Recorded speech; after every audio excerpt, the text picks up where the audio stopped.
नमस्कार, मैं हूं गौरव पाल। आप देख रहे हैं राजपथ। राजपथ के दर्शकों के लिए हम निकाय चुनाव की ग्राउंड रिपोर्ट को लेकर प्रयागराज में इस समय हैं और आप लोग देख भी रहे हैं हमारी ग्राउंड रिपोर्ट।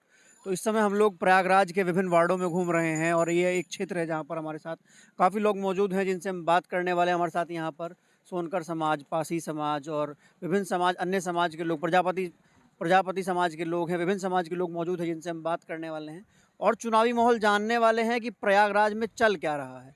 तो आपका नाम क्या है? अर्जुन सोनकर। अर्जुन सिंह। जी। तो कैसे हैं आप? ठीक है, चुनाव में लगे हैं। चुनाव में लगे हैं। जी। तो क्या लग रहा है प्रयागराज का माहौल देखकर, जैसे आप घूमते हैं इधर-उधर, क्या बातें निकल के आ रही हैं?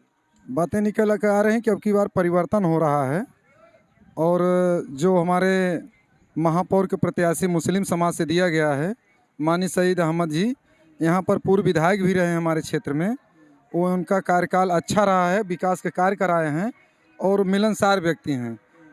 इसलिए मुस्लिम समाज, दलित समाज, प्रजापति समाज, ओबीसी समाज सब लग करके बहुजन समाज पार्टी को वार्ड नंबर 11 के प्रत्याशी विकास पासी और महापौर के प्रत्याशी माननीय सईद अहमद को जिताने जा रहा है।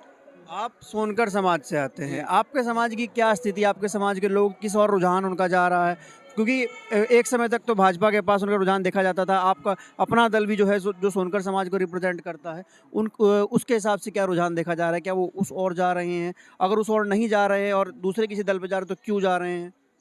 ऐसा है कि जो हमारे समाज के लोग, कुछ चुनिंदा लोग जो अपना निजी फायदे के लिए, स्वार्थ के लिए लगे हुए हैं, लेकिन जो वोटर मेरा समाज है वो हमेशा बहुजन समाज पार्टी से जुड़ा रहा है और बहुजन समाज पार्टी को वोट करता है और वोटिंग बहुजन समाज पार्टी को कर भी रहा है। अच्छा, तो ये एक बात बताइए, जिस प्रकार से ये पिछले दिनों जो मामला हुआ है यहाँ पे प्रयागराज में, जो प्रयागराज की राजनीति खूब गरमाई है, तो उसका असर क्या पड़ रहा है यहाँ के वोटरों पर? देखिए, वो जो पिछले समय में जो प्रयागराज की राजनीति गरमाई है, उससे ये राजनीति से मतलब नहीं है, लेकिन हमारे जो कैंडिडेट उतारे गए हैं, जाति समीकरण को देख करके सभी जातियों को समायोजित किया गया है।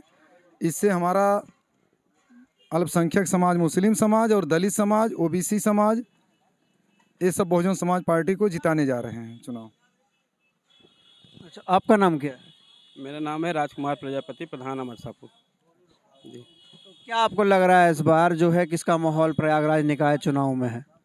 माहौल लग रहा है भैया, जो कि जिसे बहुजन समाज पार्टी जो जो कैंडिडेट दिए हैं, बहुत चुनिंदा कैंडिडेट दिए हैं समीकरण के हिसाब से, उनके साथ सारे समाज के लोग जुट रहे हैं। अब कोई विकल्प बहुजन समाज पार्टी के अलावा कोई विकल्प लोगों के पास नहीं रह गया। हर आदमी को ये लग रहा है कि हमारा मान और स्वाभिमान अगर सुरक्षित है तो बहुजन समाज पार्टी में है।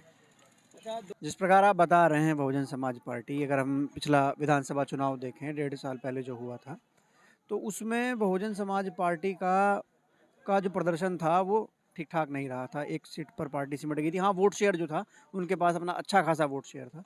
तो क्या आपको लगता है कि बीते 1.5 साल के भीतर, जो 1.5 साल के बाद, और ये जो एक्सपेरिमेंट इस बार किया है बहुजन ने, जिसको एक बहुत बड़ा एक्सपेरिमेंट भारत की राजनीति में कहा जा रहा है, हालांकि पहले भी हुआ है, कहा जा रहा था, आपको लगता है कि दलित प्लस मुस्लिम प्लस अति पिछड़े बसपा को फ़ायदा दिला सकते हैं?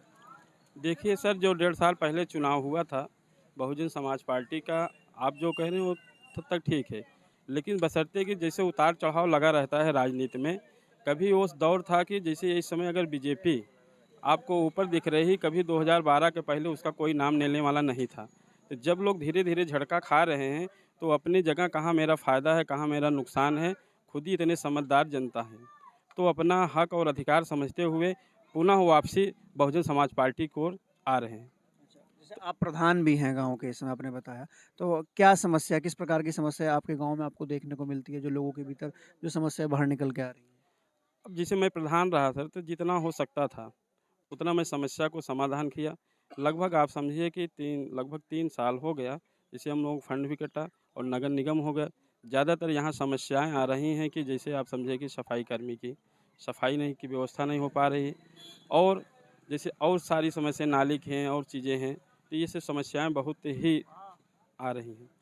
तो ये आपने देखा कि किस प्रकार से माहौल है प्रयागराज में। हम लोग प्रयागराज में मौजूद हैं। यहाँ पर एक मिला-जुला समीकरण निकल कर आ रहा है। भाजपा, सपा, बसपा, हालाँकि बसपा का हमको ज़्यादा देखने को मिला। एक लोग यहाँ पर उन्होंने सपा की बात भी की। तो ऐसे ही और कुछ इनके ज़मीनी मुद्दे भी, जातीय समीकरण है, आरक्षण का मुद्दा है और न जाने और अलग बातें हैं। और जो ज़मीनी मुद्दे हैं, सड़क, पानी, नाली, ये सबसे बड़ा जो मुद्दा है, सड़क का मुद्दा है, नाली का मुद्दा है, पानी का मुद्दा है, विकास का मुद्दा है। उत्तर प्रदेश की सरकार लखनऊ में बैठकर मुख्यमंत्री योगी आदित्यनाथ दावा करते हैं कि विकास घर घर पहुंच रहा है, लेकिन अगर हम लखनऊ से दूर, राजधानी को छोड़कर उत्तर प्रदेश के दूर सुदूर इलाके में आए तो हमको विकास की परिभाषा पता लगती है कि विकास अब तक प्रयागराज के क्षेत्रों में भी नहीं पहुंच पाया है। स्मार्ट सिटी की बात तो छोड़िए, यहाँ पर ढंग से चलने के लिए सड़कें नहीं हैं, पानी के लिए नालियाँ नहीं हैं। तो अब ये देखने वाली बात होगी कि विकास का मुद्दा, ये जो बसपा का जो एक्सपेरिमेंट है दलित प्लस मुस्लिम, ये वाला मुद्दा, और सपा का अपना अलग मुद्दा, क्या कौन सा मुद्दा काम आता है और कौन ये जो है नगर निकाय का चुनाव जीत कर जाता है। लाइव रिपोर्ट देखने के लिए प्रयागराज से निकाय चुनाव की देखते रहिए राजपथ। धन्यवाद।